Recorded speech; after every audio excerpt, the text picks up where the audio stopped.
It's a dungeon crawling romance game. I don't care about that. What I cared about was when you said you go in, you find weapons, and then you date them. Butterscotch. Hey, everybody. Welcome to episode 124 of Coffee with Butterscotch, the game dev comedy podcast, Butterscotch Shenanigans. I'm Seth, and I'm the games programmer. I'm Adam, and I'm the deployer of web servers. I'm Sam, and I make art sometimes. And this is a show where we talk about live business and working in the games industry. Today is November 13, 2017. Before we start, we have a warning.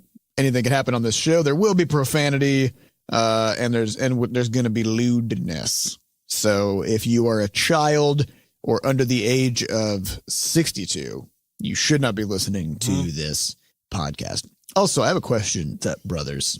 The medicine bottles, all of them, they say things like... The medicine bottle. They say things like, for adults and children over the age of 12 or whatever. Yeah, They're always that's the dosage. For a man-sized child, basically. Why can't they just say people over the age of 12?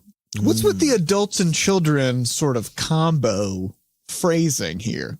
Do you understand? Is there a reason? A good question. Is there a reason? Think about it. Because they're both people is what you're saying. They're just people over the age of 12. And if you're giving the age, you don't need to split it into two other age groups. But don't they actually? Because I thought they have adults and they give a dose, and they say children over the age of 12 and they give another dose. No, it's always adults and children over the age of 12. Really? It's like, 2 ibuprofen or something. And then children under the age of 12, 1. Is it? And it's never about size. It's just about whether. That's because it's completely whack. Did you know they actually use? I'm not even making this up. For certain dosages, for certain kinds of drugs, they use surface area of your body. That could make sense. To calculate the dose. How do you measure that? Mostly by BMI and then bullshit. But isn't that whack though? They're like, how much skin do you have? I feel like that's a good one, though. Especially if you got a cream. Yeah, but it's a lotion-based medicine. But these are ones that you're ingesting still, you know? Is it because of the blood vessel surface area goes up? Yeah, but that only accounts for your skin because you're a volume. Right. You know? Right. And there's this really convenient metric we have for volume, which is called your weight. Which is also really easy because it's a single number. You just stand on a thing and it's like, this is how much of but what if you got those volume you've got? You know? Well, yeah, that is true. Because if somebody who weighs 240 pounds may be Dwayne Johnson, The Rock. He's got a low volume to weight ratio, right? Because he's a rock. Yeah. Right. So I don't know if weight is a good metric. What we should do is we should just throw people into bathtubs, see how much water they displace. Yeah. Then figure that. That would make visits to the doctor just so much better. You know, just hop into a nice bath, light some candles, take a dip. Because actually density probably is more effective because you get kind of a rough sense because you know how dense like bones are, you know how dense muscles are, you know how dense fat is. Right. And then just regular guts. And also you kind of know how many guts a person has. How many? You got like 8. Yeah. And they're all kind of the same size, I think. I got a question. Because there's air in there, right? I mean, only in your lungs, but yeah. Well, there's air in your torso and stuff. No. It's a vacuum? It's a vacuum. I don't believe that. Well, not your vacuum. Not your inside your intestines. There's some air in there sometimes. But just in your torso, in your abdomen, it's just like a perfect. Yeah. There's no air pockets in there. I don't know. Well, it's so you had surgery, you got opened up. So there's definitely air in there. Well, they had to blow air into it. Right. But is there any left? Is it still in there? Well, it goes away over time. So because air actually gets absorbed back into your bloodstream over time. If it's inside of you. But doesn't that mean your also, blood is vacuum sealing your guts? Yeah. Doesn't that mean also that the blood is letting some air into your it is through hole? Oxygen exchange, but it's letting it through as individual molecules, not as a gas. I'm just saying, if you cut someone open, does it smell gross? It depends on what part you cut open. If you cut That's what I'm worried about. If you cut open their intestines, yes. That smells real bad. Like a candle that's scented like the inside of a man. Yeah. But just not his insides, like his guts, but just like the vacancy of a man. The vacuum. That would not be a great vacuum of a man. That would not be a great business model. Just sell those candles. All right, let's get on to some studio news. We only have a couple things. So one is we're going to start selling vacuum of a man scent. Vacuum of a man scent. We're going to be adding that to the merch store, which you can get those at store.bscotch.net or shop. Shit, which one? Shop.bscotch.net. Shop.bscotch.net. I feel like you got confused about that last week, and now it's just one of those stuck. Yeah, can't get off. There's some of those that happen to me. Like if you can't remember a spelling, but you remember both of them, and then you can never give proper weight to the correct one, and they're just especially stuck. all that I before E bullshit, except in certain circumstances thing. Except basically all the time. Yeah, because then every time I write a word, I'm like I before E, except a bunch of circumstances. It's especially a problem if you have a weird friend who you need to talk about a lot in writing. You know, then Yep. Especially if that weird friend is weird in part because they're so wired all the time. The weird wired friend. Yeah. Gets real. Who's a fiend. Who's also a fiend. Shit, which way does fiend go? Is it just like it's like friend without the R. Right. Yeah. Anyway. That's one of those classic I before E words. Friend. Yes. So we talked last week about the iPhone X and how super pumped we were about the opportunity to rebuild Crashlands to accommodate the lack of corners, the notch, and the home bar. Which all we good did things. last week. We did it. Took like 2 days or so. Took a couple days of jamming real hard to get all that stuff going. And we also started switching Crashlands over to Game Maker Studio 2. We've been in Game Maker 1.4 for quite a while. And so this is one of those tech debt things that we unfortunately were not able to plan for, where we had built the game in a certain tool, and now all of a sudden that tool is going to be deprecated like end of next year or something. And so we need to switch over to the new one, and it just is a process. And also we don't necessarily know what kinds of new issues that might introduce.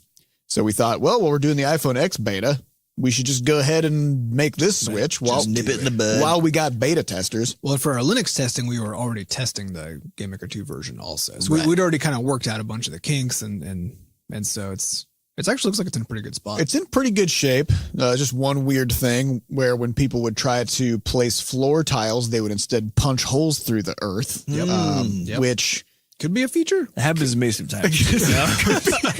trying to lay some hardwood and just boom, infinite all the way to the core. It's sort of like the nothing, you know. Yeah. You're trying to make stuff, and instead there's just nothing. Yep. So I think we got that bug fixed. So by the time the podcast hits, it'll be in the clear. But if you want to get involved in the iPhone X beta, we do need some iPhone X people. Yes, or even just the iOS beta in general, because we've actually seen some really good stability improvements for the game. It's just running a lot smoother, a lot better frame rates and stuff, aside from punching holes through the world. You have an iPhone X. Whether or not you have an iPhone. Actually, especially if you don't have an iPhone X. Correct. Because the lower-end iOS devices should see some pretty good performance boosts. So if you want to get in on that, feel free to. You can just hop into our Discord server, which is at discord.gg/bscotch. And you can just ask in there about how to get into the iOS beta. You'll just see a channel called iOS, though, so it'll be just go there and talk. Go in there. I'm sure there's a pin or an out. I don't know. Who knows? There's information. But we also will be continuing to work on our Linux one, which we did a beta for a few weeks ago now. We ran into some bugs that we're still dealing with, but we'll soon need to kind of test the final resolution of this. So if that's something you're interested in too, just go ahead and get in there so that you're ready for that when we're ready. Yeah, the one bug that I'm really excited about having been fixed for the Linux is that the mouse wheel now works. Yes. So that's pretty good. It's rough. Well, that was really the main one, because that was the thing we had no workaround for. Yeah, we can't just make it work. Yeah, there was no way to make it work. The other ones, we have workarounds for if we have to deploy them, even if our engine doesn't. This is a good time to talk about dependency on third parties, because what we're talking about here is the fact that our third party product that we use, our game engine from Game Maker, or I guess from Yo-Yo Games, we're just dependent on them. So if they don't do something, if they have a bug that we can't work around, or if they decide to go to a new version and then leave a legacy version behind, that's all stuff we have to deal with. A lot of people we talk to, this is their rationale for making their own game engines. I just want to say, if you make your own game engine, this also happens, except now you're responsible for fixing it. Yeah, you got work to do instead of being like, I'll continue to work on my game, and then when that bug is fixed, then it'll just be fixed. Now. Now you just don't work on your game for a while. It's also just a problem with any engine. So I mean, this has been the case in the Unity community for a long time. Even as big as Unity is and as powerful as that company is, I think there's been some suite of 2D related features that have been talked about for like 4 years or something, but still haven't managed to squeeze in to the builds yet. So everyone's a little frustrated with that. But and I mean, making a framework like that is really hard, you know. Yeah. And the fact is, I think the analogy is, you know, it's like you're building a castle on quicksand, right? Mm-hmm. Because what makes these engines useful and popular is that you can deploy to all kinds of different things, right? And so, like we talked to, like the Don't Starve crew. Mm-hmm. We know that every time they want to bring Don't Starve to a new platform, they have to rebuild the game, mm-hmm. right? Which is why, you know, they launched it on PC first. Well, importantly, that's what happens if you make your own engine. If you make your own engine, yeah. So like when they wanted to bring it to Android, they couldn't just go, oh, we'll just like check a box. We'll just go to the drop down menu that says Android, and now it's on Android. They had to just remake the game, that's the fun times you get to have when you make your own. Same thing with when people request multiplayer from us. That's the sort of, even though we're in an engine, that's the sort of scaled project that would require that we just rebuild the game. Just rebuild the 100%. So sometimes new form factors, like going to iPhone X, for example, you have to rebuild parts of it. And then new platforms, you just gotta we got to burn it down, start all over again. Yeah. And so a lot of what these companies like Unity or Yo-Yo Games or Unreal, you know, what they have to deal with, or I guess Epic, what they have to deal with their engines is that all these other companies, console makers, OSs, you know, Steam, whatever, they're constantly taking the corners off of their screens. Yeah. They're constantly changing the specs for things to seek improvements. Oftentimes they're just kind of arbitrary changes, but they're still changes that then those engine makers need to accommodate. Mm-hmm. And so it's just not easy. And it's something that we are happy that we don't have to do ourselves. Mm-hmm. Even if occasionally there's some headaches. Yeah, but it does mean that we have to wait for fixes, but at least we don't have to do anything. So yeah, if you're planning on making your own engine, still don't. Still not a good move. Just don't. All right, let's get on to some questions. These questions come from our listeners over at podcast.bscotch.net. So if you'd like to get your question on a future episode, head over there, put some crap in the text box, and click submit. First question comes from Monstradamus, which is awesome. Monstradamus, I believe. Monster Adam US. Mm-hmm. What do you think about alphas and betas in general? And are you planning to invite players to an alpha or beta for your next game? Thanks. They are fantastic. And strictly required. Well, so I want to talk about this. So there's this idea called the curse of knowledge. This comes from that Made to Stick book that I've been reading. And the curse of knowledge is basically that the closer you are to a thing, the less ability you have to see that thing for what someone who has no brush with it, no knowledge of it, actually sees it for. So in the case of an alpha, for example, you might come in and you're like, this game kicks so much ass. It's so readable, so easy to understand. And then you give it to someone and guaranteed, just not the case. As good as you think your game is, as soon as you show it to someone, it just turns into a flaming dumpster pile. And I think there's just it's a good exercise to do regularly because you learn a bunch of stuff, but then also because it kind of keeps your understanding of where players actually are and where you need to be a little more fresh in your mind when you see more people with it. Yeah. That also means though that you can't continuously turn towards the same people. Correct. For your alpha. Or your alphas. Because you're just passing on that curse. Yep. And you gotta get fresh meat each time. Fresh sacrifices. Yeah. And show your game to people who you don't think would like it. Yeah. Mm-hmm. This is something that there's a great scene in the show Silicon Valley where these group of engineers, they started up their product and they sent it out to all their friends to test it, who are all computer hardware engineers or software engineers in Silicon Valley. They sent them their product and everybody's like, this is fucking awesome. This is so good. Like, I totally get it. And then there was one person in their beta who hated it, just absolutely hated the thing that they made. And this was the one person who was also not a software engineer. So, and they're like, well, you know, that like, they just don't know what the fuck they're talking about. So then they deployed it and none of their customers understood what the fuck this thing was. Right. And so, I think it's easy to go into an alpha or a beta and like hand the game already to people who you're pretty confident would just like it. Cause then you're going to get that pat on the back and people are going to be like, oh, you made a great thing. You should be nervous if you only get positive feedback. Yeah. During those early stages of development. Yeah. It is also tricky though, because the people who are in the best position to give you useful feedback that'll help you make the game better and more understandable to the people who it's going to be for are also the very people who are going to be the least good at giving you feedback. Yep. Because what makes them so good at understanding what an average player is going to experience is that they're an average player, right? If they have no idea why, or maybe they have like a bunch of weird rationalizations why the thing's not working. Yep. That's the best scenario. You write those down and then you got to dig in and figure out what the heck is actually going on. Ignore what they said. Ignore their suggestions, but focus on the feelings that they were having. You know, I think the other nice thing about alphas in particular, the beta for Crashlands was a relief in a lot of ways because I think we've been working on the game again for I think it was 8 months or even a year from the alpha. Over a year. Over a year. Yep. And that was also, we were trying to figure out when launch was going to happen and all this stuff. And so it was a relief because it was working in the sense that, we had people playing it for like 100 hours, which is ridiculous. So, at that point that people aren't just being nice to you about something. Right. Which is good. People will play something for 10 minutes sort of as a gesture. Right.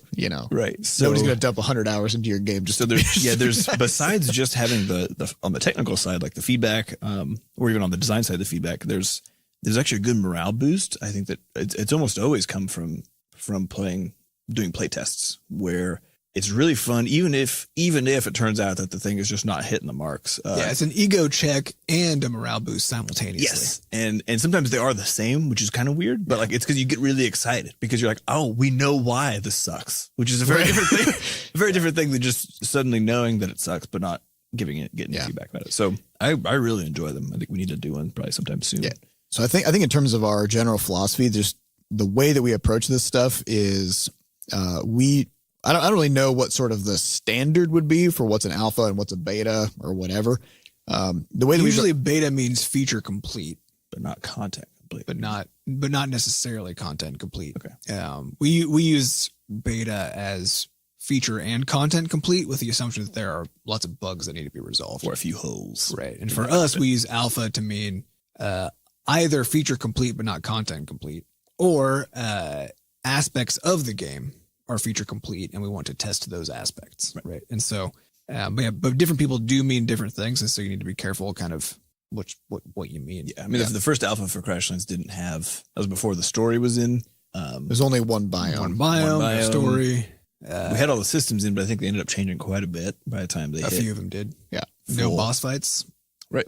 It was at 30 frames per second instead of 60. Yep. Just smooth. So smooth. Yeah. And so what we did leading up to the alpha was after our first 6 months of development, we started inviting people to play the game in, Sam's apartment. Yeah. Or my apartment, whatever. Want to get them in a luxurious state of mind. Yeah. So we would just hand them a device, slap them down on the couch, and then just slapped them. And they would just play the game. And then like Sam and I would each be perched on one arm of the couch, basically, and just kind of lurking behind them. Very luxurious. And just kind of, and we just had notepads. We'd never said a word, and we just watched what they did and just took notes. And sometimes they would narrate their experiences or whatever, but usually they would just play and we would just watch. And so, we had some people who would play and they would get so pissed off or frustrated because of some broken thing. They would try to throw themselves against it for like 10 minutes and they'd just be like, I just don't. Not worth it. This is not worth it. Right. We'd be like, it's fair point. Yeah. I mean, I think the first one of those we had over 200 sort of line items come out of that was the 30 minutes of playtesting. Yeah. We're just furiously scribbling all the things that are wrong with the game. Everything's broken. And so really for us, the early stage of the game is to get it into a point where we have at least some sense of a tutorial or some way to show the player how to play.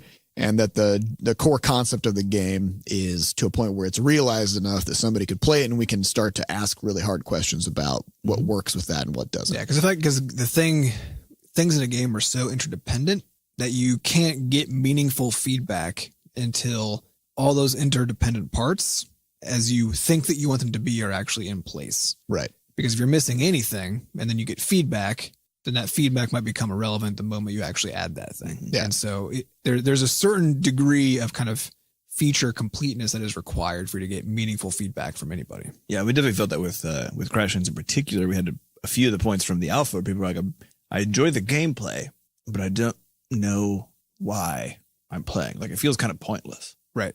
And, you know, we could make a bunch of changes to various systems to try to do that. But the reality was it was missing the story, which was the thing that actually pointless. Gave you, it was genuinely pointless. And so it's one of those things where, you know, if we tried to solve that problem by fixing all the other systems to like orient them toward that, then it probably would have broken the whole game versus saying, okay, we have a systems hole here. Let's put, you know, some narrative in there. Yeah. So it's something you have to do. Yeah, you have to get feedback from people. You have to test the game. I think, you know, and especially even if you're a really small team, you know, we would do this thing, like with Quadrupus, we enlisted at least a dozen or so people who were not even people in St. Louis per se, but people across who were reporters for different websites and stuff to give the game an early playthrough and check out and to give us any feedback weeks before we were going to launch. Part of the idea there was that these people probably know what they're looking for more than we do and probably are better at putting it into words. So we sort of just picked those ones. And that's where, you know, having the boss fight in Quadrupus Rampage came from. So even if you're super small. And Quadrupus Rampage was added 2 weeks before launch, which is the whole story of the game, right? But again, the feedback was this game is fun, but it's pointless, which apparently we have a tendency to make pointless yet fun games. Yes, you absolutely have to do it, even if it's just, you know, a few friends, even if it's like a dozen people. You just do something because it'll add so much power to the game overall that it's kind of ridiculous. Just remember, don't do it too early, and make sure you know what you're looking for.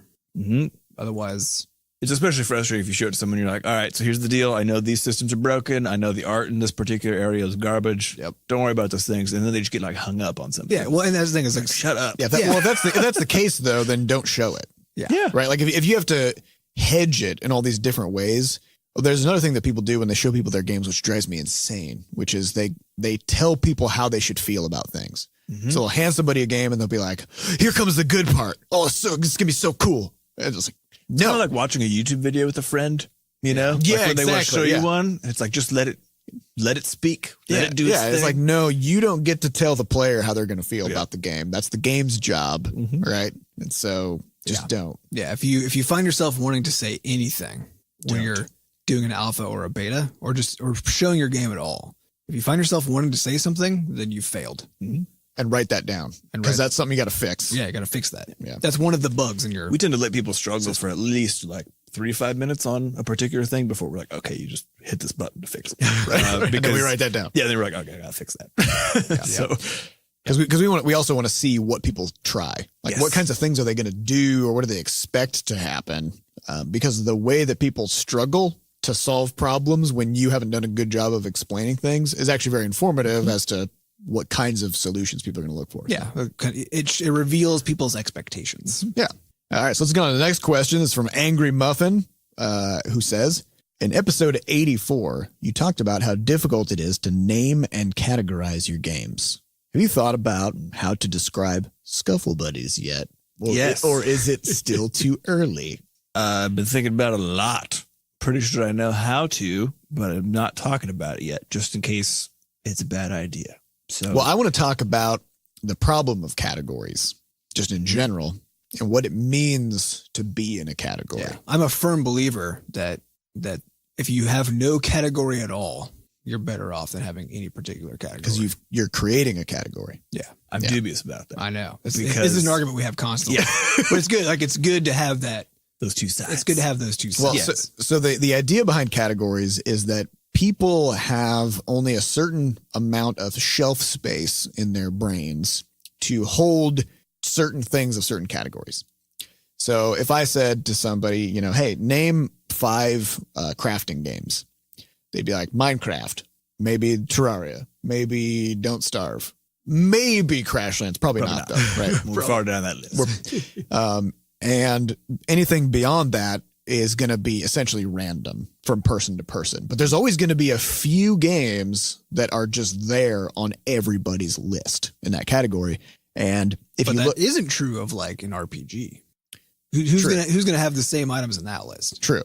But if you said specify a little more though, right? If you said like a JRPG or like a 3D open world RPG. Right. And so this is the point here is still not the same one though, because there are a jillion of those. But Skyrim's going to be on there. Skyrim, The Witcher, and Fallout. Right. Yeah. And so if somebody even really thinks about those as RPGs. Right. So the important point here is figuring out when you talk about your game, how do you create a perception that it's that it's in a different category, even if it isn't. So I think about, say, like No Man's Sky, which again, we always come back to as an interesting marketing example, because they just made a crafting game. They made a procedural crafting game, right? But by doing the whole like universe exploration thing, they sidestepped the idea that this is just Minecraft in space, right? And all they talked about was just how big it was, and they focused on the universe, not the crafting. And I didn't even know that there was crafting until after the game came out, because they never really talked about that fact. So it sort of slipped into this category of adventure, open universe RPG, adventure, right? RPG or something.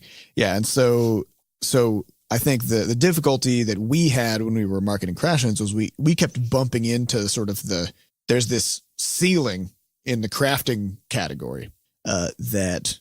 And even in survival, right? Which people kept calling Crashlands a survival game. We never called it that. That's something because crafting and survival tend to actually go together. Right. Most games plunk them together. Right. And so there are these dominant players already in these categories who just have sort of, they've accumulated all the players. Sort of sucked all the oxygen out of that particular container, if you will. And so we couldn't get as much traction as we needed to.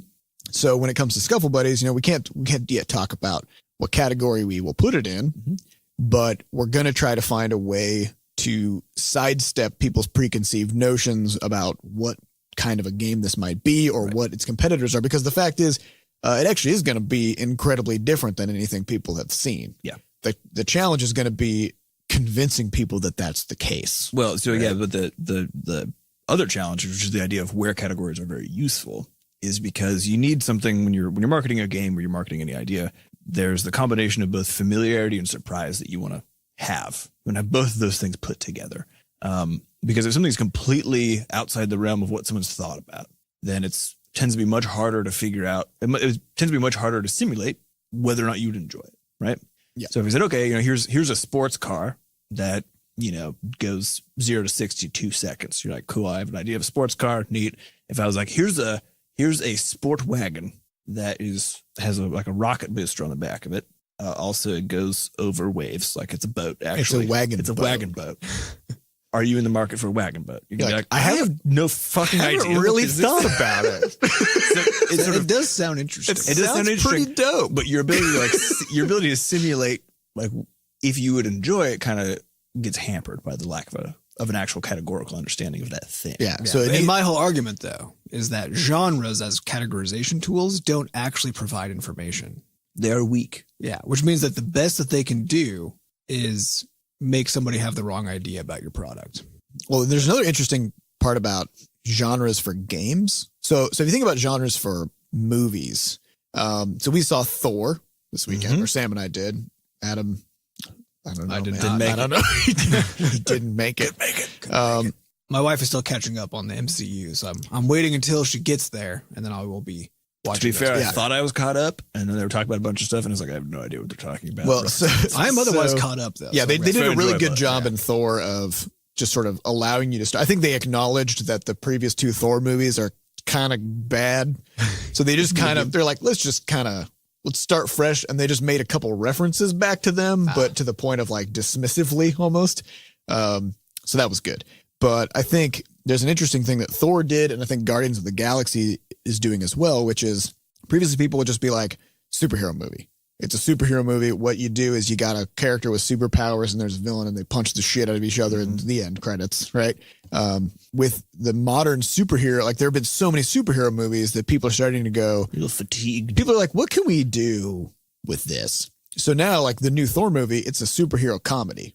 Right. Like it's not just like an action movie. And actually, most of them are trending in that direction too, right? Guardians of the Galaxy kind of started that. Iron Man was sort of the original where it was actually very funny. Yeah. Well, think about like Logan. Like it's a really serious drama that's really, really sad. Yeah. But it's a superhero movie. Right. Or Jessica Jones.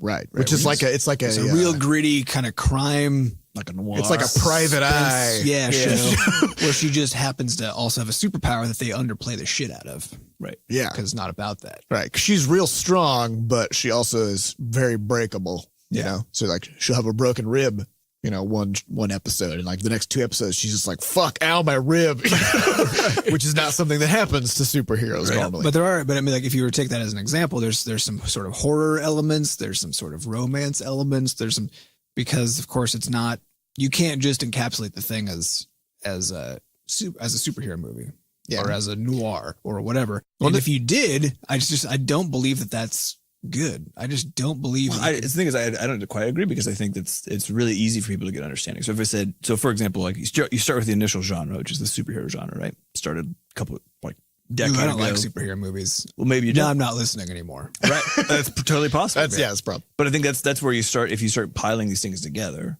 then you say, it's a superhero noir movie. Like, that sounds interesting. Or a superhero romance flick. Don't like romance. Or if you hate noir movies. Well, that's an interesting point, because there was a marketing guy who's talking about the problem of this, because as you add genres to your sort of theoretical list of how you describe your game, the Venn diagram, like people require that they have both of the genres or all 3 of the genres before they're like, this sounds like a thing I'd be interested in. So if I said, hey, this is an action comedy romance game, you're like, ooh, romance. Well, romance I don't like. Action comedy I'm all about. Or if you're like, ooh, game. Ooh. Or you're like, it's an action comedy horror. Like, I wouldn't play that, even though I'd probably actually enjoy the shit out of it, right? So it's like there's that interesting point, which is you don't want to stack too many Venn diagram rings together, because otherwise you end up with a really small. Well, because people have decided that they hate stuff, right?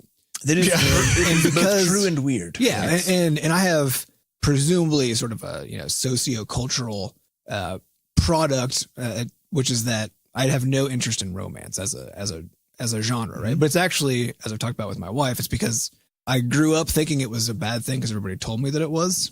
And so I actually don't know. I knew literally nothing about it. It was just a thing I hated. Right. Which is usually how people hate things that people hate. Exactly. And and if you were to think about any one genre that you supposedly hate, how many of the things have you actually seen in that genre? I'd peg it near 0, right?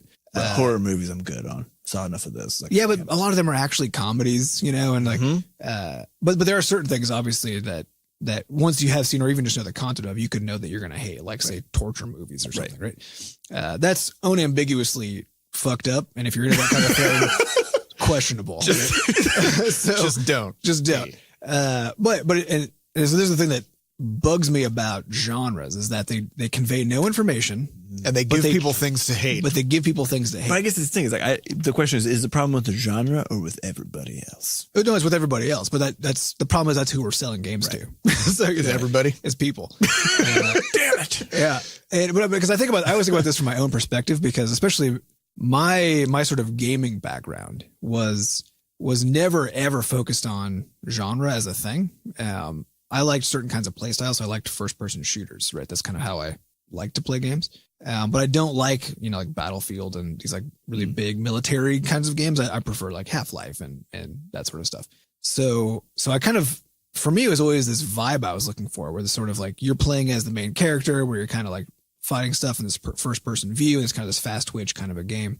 But I played horror games. So I was playing like the fear games. I played more comedic ones like, what do we call it? Portal, right? And TF2 and like all these other kinds of things. So I played a lot of those kinds of things because I liked that general play style, but wasn't ever paying attention or looking for the genre, right? And for me, because I had those sort of sort of embedded feelings of dislike or disinterest in certain kinds of categories, so take like RPGs. RPGs, to me, the first RPGs I played were boring as fuck, and I did not like them at all, right? And the thing, do you remember which ones they were? I don't remember which ones they were. They're just so boring. But back when I was, in like high school, probably, right? But so for me, my perception of an RPG is it's set in medieval times. It has infinite text that I have to read. Definitely, there's a lot of inventory management. There's elves and orcs, and like it's tropey as all hell, right? And to me, when I hear RPG, I think of my first RPG experience. Right. When I hear sci-fi, now I've read so much sci-fi that if I hear the word sci-fi, it now has become meaningless, actually, right? But certain things like RPG, to me, do carry a meaning, and it's not a good one. Even though RPG doesn't mean shit, right? Right. All of these genres are actually just as meaningless as each other. But for some people, certain genres have a lot of meaning. And my bet is that when it does, the more meaning it has, the more likely it is that they don't like it. What do you mean? As in, like, if RPG means something specific to you, it's either because you love a very specific kind of RPG or you hate all of them. Or you've only played one or two right that maybe weren't the best examples. Right. Yeah, because who says they love RPGs and they play both like Banner Saga and Fallout 3 and love them to the same degree and thinks of them both as RPGs in the same sense. Right. Well, I think, but this is an interesting point because like the question basically becomes, how do you actually talk about a game? Because the truth is like you do need to describe it. There's no, you have to describe it so people can understand it. Yeah, I think you do. Well, no, you don't. I think you do. What do you mean you do? Should we talk about our A/B test that we did? Yeah, sure. Yeah, that's fair. All right, here's the thing. Listen, so on Google Play, you can do A/B tests. And we've been fooling around. And we thought we can do A/B tests. Let's really do some A/B tests. Let's do something weird. So we did an A/B test where we literally deleted the description of Crashlands. Just took it all out. So half of people who saw our store page saw a description, and the other half just saw a couple of quotes from the credibility things. Yeah, so like Touch Arcade, like Game of the Year or whatever, literally no other information. So, normally we have like a feature list. We describe what the game is. Guess what? They performed essentially identically. Which is kind of upsetting. So we But also for a while, the little tagline, because that's another thing you can control, right? Actually referred to, it was like a crafting adventure RPG or whatever. And so I deleted RPG because like that's the thing in my brain means bad, right? And I was like, this must mean bad to other people too. So I just took that out of there. And again, no statistical change. Right. Which definitely means that people aren't using that as a reason to buy things. But they're not using it at all. They're not using it at all. Right. Right. And because it doesn't mean anything. So what we're learning is maybe what you say about the game just doesn't fucking matter. Maybe. At all. You just got to show stuff. You got to show what the game is. Yep. But I think it's also where the power of the art, and then like usually the one particular angle, because you have to take an angle verbally to be able to talk about it, right? You have to take one. Whether it's like the store buy angle, all the stores require a ton of text, so you can't get away with literally not putting anything in there. Because the reason why we left that block of those credibility building statements in there was because we had to have text in there. We couldn't just have. You can't have a blank store. They don't allow you to have nothing. So you do, and then of course you get to pick genres to put it in categorically on the storefronts. So the question is like, would you put Crashlands first into the RPG category or into the adventure category? Yeah, and then what's your rankings? And I think importantly, what the fuck do adventure and role playing game mean? Because you're usually going on an adventure. Because Minecraft is in one and then Terraria is in another. If you look at how games are put into genres, they're actually.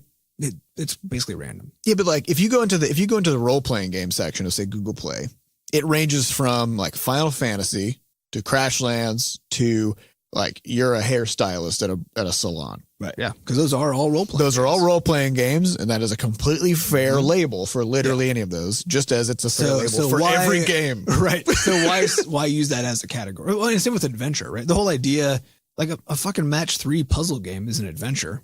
Can be. You're going on a roller coaster ride of emotions. You're like, am I going to match it? No? Okay.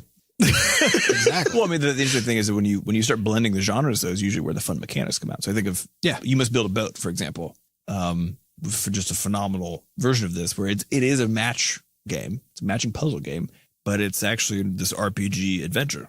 I'm using all those words at the same time, and that Venn diagram overlaps like really effectively in this particular case, as far as describing what that is. Yeah, but I think that's it only does once you've played. But on the store, you got to pick one. You got to put a category. Yeah. Which one is it? But also, I don't think it serves well as a selling point. I think it serves well to describe the game once you've played it, right? Because if you play, You Must Build a Boat, and you're trying to figure out how do I compare this to other things that I've played in a way that kind of makes sense, and then it's a literal mashup of a few other game types, right? And you can easily do that. But if you were to tell me like, hey, there's this awesome game you should go play.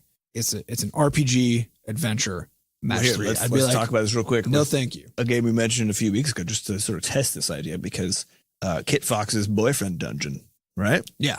But you didn't tell me anything about the genre, though. You just told me what happens in the game and what I'm going to experience. That's the part that crawler. It's a dungeon crawling romance game. I don't care about that. What I cared about was when you said you go in, you find weapons, and then you date them. That was what I needed to hear. I need to hear that little tagline. Sure. Like, because if the tagline of that game, so it's like boyfriend dungeon, and then the tagline is date your weapons. You know, like I would look into that. Mm-hmm. That's intriguing. It's weird. Yeah. Yeah. So, well, this goes into an interesting point because there's a part of marketing which is about specificity, and the idea here is that the more specific that you can get about what a thing actually does, oftentimes the more someone actually feels like they might understand what it is, and that's kind of what you're getting. But does that make them more likely to want it? No. I mean, I think in the case of and boyfriend does it dungeon, close other people out too? Is the other question. Well, so we're talking about different things. So I'm arguing your point, which is that saying this is an RPG or saying this is an adventure is actually not, as you're saying, describing it. Right. And so if instead you just pick up a very specific thing about it. So in Talfight's case, it was shoot animals out of your face. If you like that byline, you're going to like the game. Yep. You're going to have a good time. Yep. In the boyfriend dungeon case, date your weapons. Yeah. Weird. Okay. Right. Yeah. I'm into it. I'll watch the trailer and check it out. So you fire up Talfight. You are now shooting animals out of your face, and you're like, this is what I signed up for. But I think that's an interesting point is that what you're getting at is essentially that the genres are, it kind of goes back to this curse of knowledge thing. Where like you think, there's actually a really funny study that was mentioned in the Made to Stick thing, which is called the Tappers and Listeners study, where they would task, say, Seth, you with tapping out the Star Spangled Banner or something. And then the other person has to listen and try to guess what the song is. And 75% of the time, the person tapping it out thinks that the other person should know it. Like, oh yeah, they're going to get it for sure. Right. It's like 2% of the time does the other person actually get it, right? So this idea of this curse of knowledge thing. Yeah, I wonder how much of this has to do actually with picking genres too. Because it's like, you know what you mean because you've been playing the shit out of this game by, it's an adventure. It's an action crafting RPG is what makes perfect sense. And it does. Crashlands. Like when I'm thinking about Crashlands, it makes perfect sense. And if you've played Crashlands, it will also make perfect sense. But if you haven't, then which is the one person, which is the only person that matters. We need to convey the information. So I think that's probably a good point, which is just going back to the question, picking actually a specific way to talk about it, a very specific thing that you do in the game, even if that ends up being a part of the genre. Like, I think that's the point where it's okay. Yep. Because, for example, if you're like date your weapons, like dating that's a romance mechanic, right? People know what that means. I don't really know what that means. I don't know how to date either, but that's the thing. But so that's what makes me curious. But like in a video game, I think people often ask questions like, how come like relationships and stuff in video games are so one dimensional, whereas the violence in games is so like wide ranging, right? I think it's because stabbing something is a real simple move, it's actually one dimensional, right? You just go and you just like put a knife in a thing. The question is just, am I stabbing or not? Am I stabbing? Not. That's a true false statement, right? But if you want to date somebody, that's real complicated. There's a lot of factors that go into dating. Yeah. But so it's easier to just stab. Unless you just ask, are we dating or not? True false. True false. Then that's a pretty good one. Well, I do think that's kind of how it worked in 8th grade. This kind of goes back to the actual core of it. Then is just pick a really specific descriptive of the thing. I think about this. There's a downhill racing game that came out, or is announced came out recently, and the guy wrote an article on games industry about how to talk about marketing these things. And he had this idea, there's a differentiation between the hook and the kicker, and how people get them confused. So in his case, they made a very true to life sort of a downhill mountain biking game, which is awesome because that doesn't exist. So people know what that is. Again, it's not just a genre. He wasn't just like, it's a sports game. It's a downhill mountain biking game. And then the kicker, so that's the hook, the kicker, procedurally generated. Mm-hmm. So every time you go flying down this mountain, like it's a different thing, it's fun. But that's also he's leaning on a very specific thing. But he's also saying that it being procedurally generated cannot be a hook.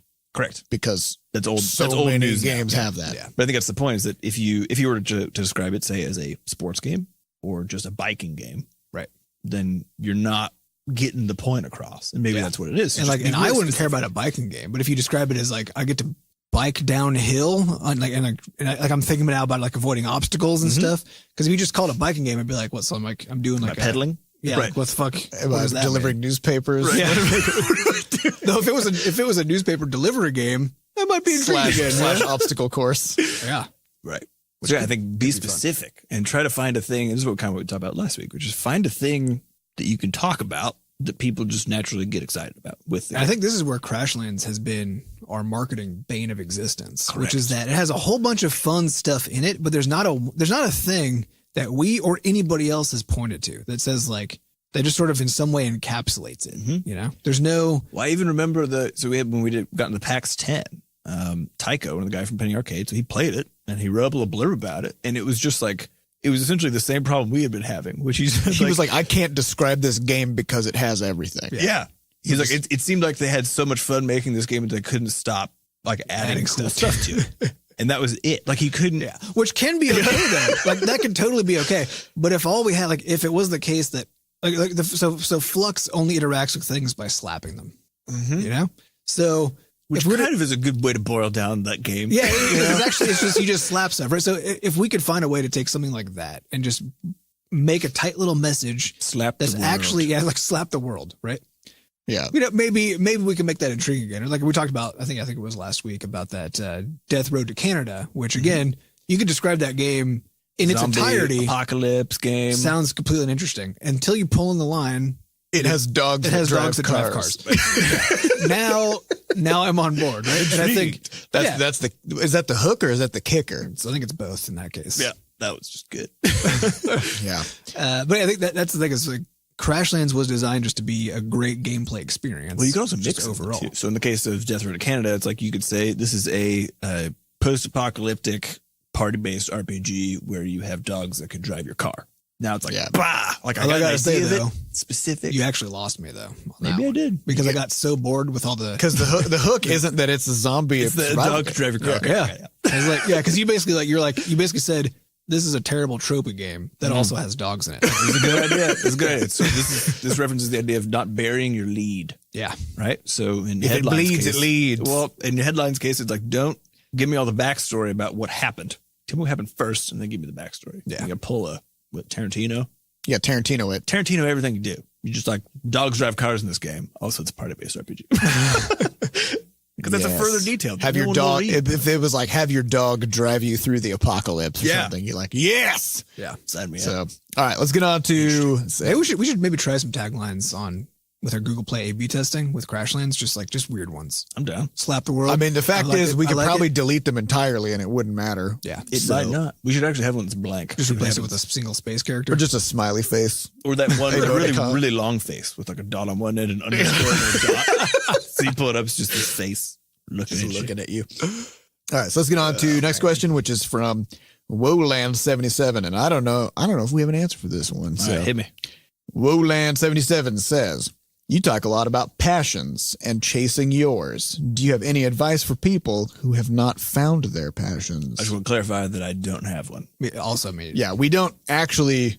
I think a lot of people interpret what we talk about that way, but we don't actually really talk about passion a lot. Mm-hmm. I was always very confused and annoyed in college because that's what everyone's always talking about. And you go to these career seminars where you're like, I'm trying to figure out what I'm trying to do.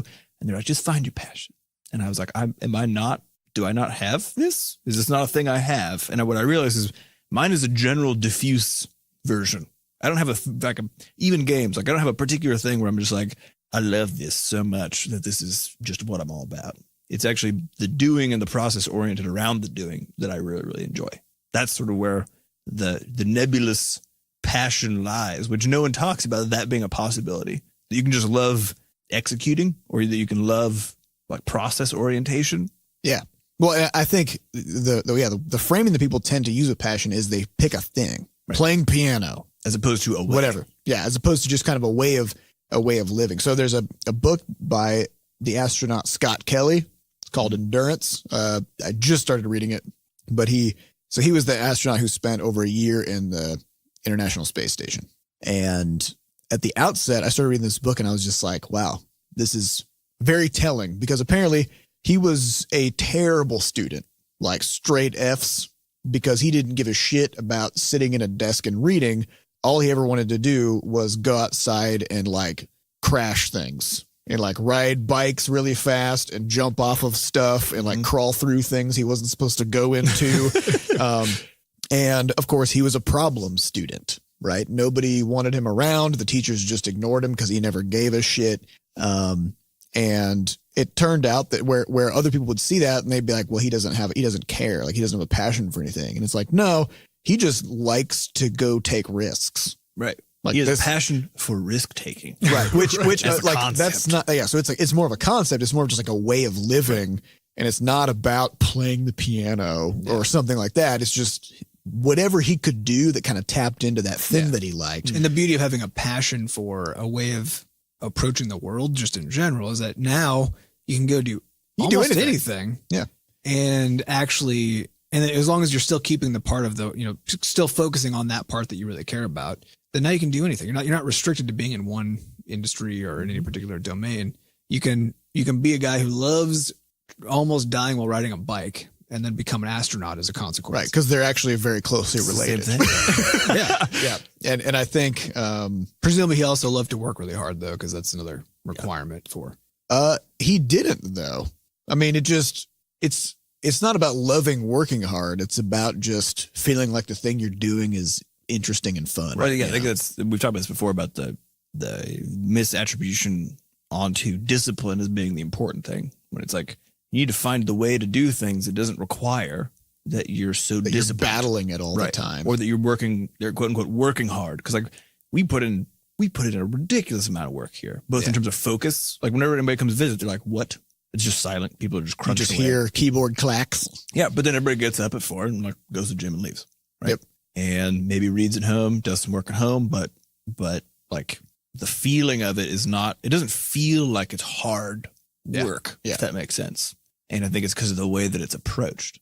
Well, somebody asked me last week what I would do if I wasn't making games. And I was like, it doesn't really matter. Like whatever I did, it would be really interesting to me. Like it doesn't not to you. Yeah. Like it wouldn't matter. And this is something that drives me crazy. So many people I talk to and I ask them about, what they're doing on the day to day and they don't want to talk about it. They're just like, oh, like I manage accounts for, this shipping company and we route things across the country. And I'm like, holy shit, that is fucking awesome. Like what's that like, And how do goods get to people? How do you do that? Like, I don't know how anything goes anywhere. Right. And this has to be a really interesting set of problems to solve. Right. And so I think anything you do can be interesting if you just approach it from that angle. My best buddies used to work at Shell and had a guy who was retiring. And this guy he became the dude who was the one who simulates flow through pipes. That was the pipeman. And he's like the one of the few people in the world who just like did this for 40 years or something. And he gave this presentation before he left, this sort of like, here's a bunch of the knowledge about how this works just for you guys. And my friend said it was the most mind blowing thing because it's just pipes. Like it's just stuff going through pipes. But how hard could it be? But hydrodynamics is really good. Hydrodynamics is really hard. And then on top of that, like the level of complexity that like this guy approached to work with was just incredible. Where you could see if he had applied to say how a refinery works or how a social media campaign is run. I mean, that dude would have he would be quote unquote the pipe guy anywhere. Like he's just that sort of person, right? Yeah. So again, it's not about this guy growing up wasn't like my passion is figuring out how liquid flows through tubes. That's my thing. I'm going to do that for 40 years. He just had a way of approaching this kind of a thing that allowed him to just be really fucking pumped about it and always find new and interesting ways to think about it. Right. And so I think that would be the way to start thinking about it. Mm-hmm. Or at least that's where I've gotten to with it because I didn't ever have one. So, you have to want to be alive for some reason. So I think either it's for a particular thing, which I do think is fine. If you're just like, I'm all about piano, cool, enjoy yourself. But if you don't necessarily have one, don't worry about it. Because if you can create and then fall in love with the way of doing things or a particular way of living, then you can do anything. Yeah. You can crash bikes all day and go be an astronaut. Technically you can get paid for that. Actually, you got to sometimes not crash though. I think in order to actually be a professional. But okay. Next question comes from T Juice. I'm not sure what is it. Tea or is it juice? It's the letter T and then juice. I think it's just tea.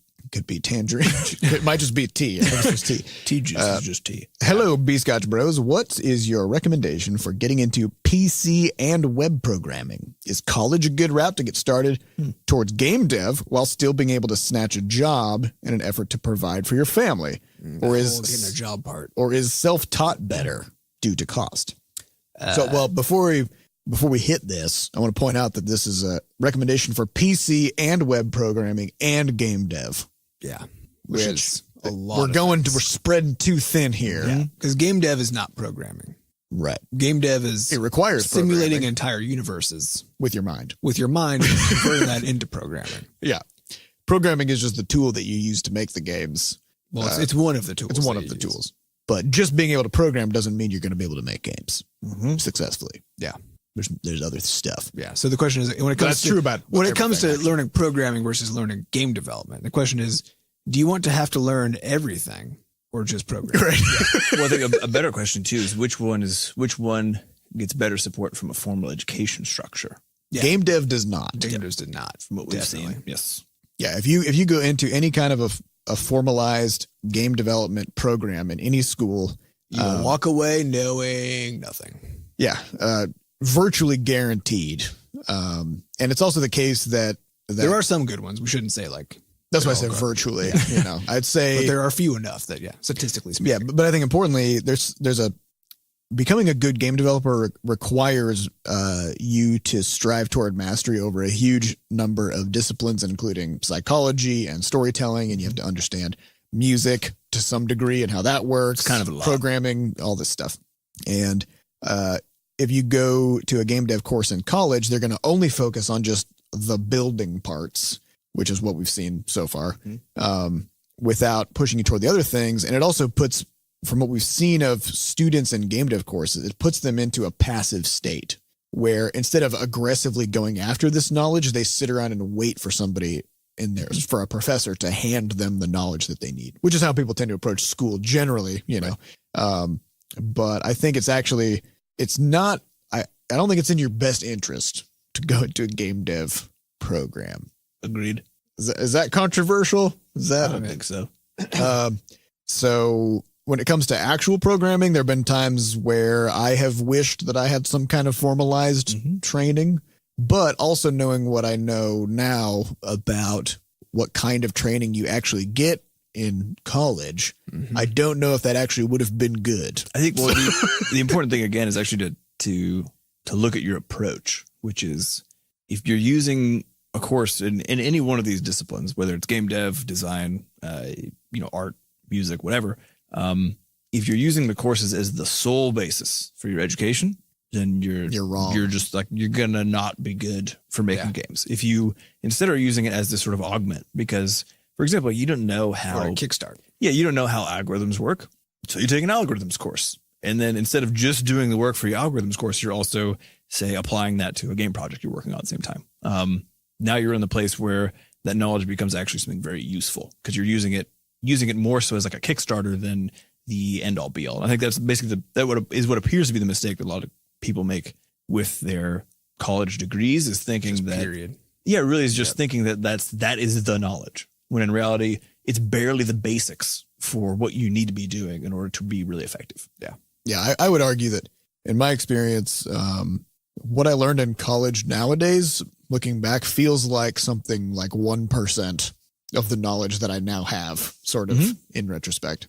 So, and the thing is, it may have been the foundational piece, I needed it. Yeah, right. I needed it to get the other 99%. Right. But the point is, you can't just take the class and be like, there, I'm a game designer now. You got to still do all the work on your own to figure out the And I think this is why you can see the difference between, you can have two students who do 4 years of, for example, computer science or programming, whatever, more technical angle in school, and they can have completely different skill sets at the end of it. Like one can be extremely good because they were actually sort of applying these two things as they were going and building things on the side and sort of exploring and using it as the basis. And then the other one could be sort of almost by paper. Could have got straight A's, did great in all their classes. Can't program the way out of a paper bag. Yeah, which is really hard to do. Yeah, it's very difficult. So the answer is you will get out what you put in from no literally how you do it. From literally everything. Taking college classes might be helpful unless you don't put in extra work. If you're in the United States, though, it is very expensive. Yes. Yeah, so I would argue that there are very few circumstances where college is worth the cost nowadays, with the exception of things that require professional degrees like being a lawyer or whatever, where you literally have to have that stamp. You have to have it in order to do the profession. The question of whether that profession is worth it That's a whole different question. What's also a good thing to consider is that there's a lot of community college, especially near community colleges near really high ranked universities. A lot of the adjunct professors from that university, where they charge say like $6,000 per course, teach at the community college. So you just go get the same professor with the same curriculum, and for then a few $100 or whatever. Right. Yeah. So there are ways around it. But you'd have to screen your stuff very carefully. I think the main problem actually with formalized education is that we just take whatever we're given as sort of the gospel truth of what we're supposed to know about that thing. Right. And especially if you don't take the extra step of learning more, then you are completely at the random whim of the professor that you have as to what you actually walk out with. And I think it's one of the major disservices that kind of education just does in general, is that everybody walks away feeling like they actually know something, right? But all they know is what one person thought they should know. And not even that, what one person thought they would be capable of learning in that environment. Right. Because professors are not telling you everything that they know. They're not telling you everything that they want you to know. They're telling you what they think the average person in that class can know and actually like successfully complete a test with, because professors aren't allowed to fail everybody in their classes. Well, there's also the idea of a different analogy, the idea of a different analogy between, say, describing how an atom works with the electrons that orbit around it. So if you're first learning about how this stuff works, usually apparently they use this again from the Made Mistake book. They use the analogy of the solar system, because a lot of people have already learned about it. Things are orbiting around things, when in reality later it's a probability cloud. But what the fuck is that? Right? No one knows what that is. There is no analogy. But that's one of those things where like if all you get is that education up to that point, you have a fair understanding of it. Like, yeah, they're orbiting. Yeah. They're around there. But in reality, that's not what's happening. And that's actually the thing I think that was shocking for me in college, is that was not having the warning that that's where we were at for almost every single subject that I was in, which was, this is the basics. If you keep going, you will understand. You will unlearn the basics, because they were all just there as a stand. They're there to get you in, for you to learn the real shit. Yep. And then what you thought was the real shit was also just the basics. Yep. Yeah. And you don't get to learn any of that until you get way out on the limbs of that stuff. And so, but the other part of this question is the tricky one, which is it's about getting a job to support people. Right. Because again, your professor doesn't care about that part either. No, they do not. They're not saying, how could I orchestrate a syllabus? Yeah. Mm-hmm. But your employers they're going to assume that you don't know shit, because that's a fair assumption. Right? But they're going to be trying to come up with a way to decide, if I invest an enormous amount of resources hiring you and training you and, getting you up to speed, and then put my trust in you to be able to do the work and all this kind of stuff. If I do all of this, can you do it? Mm-hmm. Right. That's what an employer needs to know. And how are they going to tell if they're looking at what you provide? Because if you're self-taught, then you have maybe a portfolio. You'll have some way of trying to demonstrate it. If you went to university in some sort to learn that thing, then you can show your grades, your papers, whatever. And so the question is, when it comes to the question of an employer, is what are they going to be looking at? And so what should you do as a consequence? And here, unfortunately, the answer is we can't provide an ethical answer to this question, because we employ people ourselves, right? But we cannot speak on behalf of other employers. Mm-hmm. And I know certainly from being in the job market a long time ago and knowing lots of people who were in it, that employers are there's no good way to evaluate people. There just isn't, until you actually get them on board. And by that time, it's already very costly and too late. And so they're going to use just whatever like simplest kind of arbitrary metric they can come up with that's cheap, because they're trying to minimize the cost of bringing somebody on, given that they're probably actually not going to live up to what they need. And so they're going to look at your fucking grades. They're going to look at what school you went to, and they're going to use that as a cheap, for them, proxy for how good you're going to be. But even then, it's sort of a coin toss as far as whether or not you have what they need and their environment is what you need. So if you don't, so the problem here is that if you don't go to college for this thing, then you have to have some other way to demonstrate to people that you can do what they need you to do. Mm-hmm. And then that also in a lot of ways is going to change the kinds of companies you can work in. Although it actually goes in both ways, right? Because like when we're looking at hiring people for our studio, we don't care about your college background. We don't care because we know how meaningless those things are. But we don't care about that. So if you focused all of your time on that and didn't build a portfolio, for example, you'd have trouble getting a job with us. Mm-hmm. But if you focus all your time building a portfolio and not going to college, you have a problem getting a job somewhere else. Mm-hmm. So it just unfortunately, so you can't universally say there's no answer. going to college makes it easier to get a job because it depends. Well, I think where you're applying. All we can going really to college, getting a diploma with high grades, and also having a portfolio seems like a good way to do it. Yeah, that's their best case scenario. But Because then you don't very have costly. holes. It's really hard, Right, because now you got to dig your way out of that $100,000 hole that you just threw yourself into, or however much it was, assuming you're lucky. Right. That it's 100, maybe it's 300 or whatever. Yeah. So It's a tricky problem.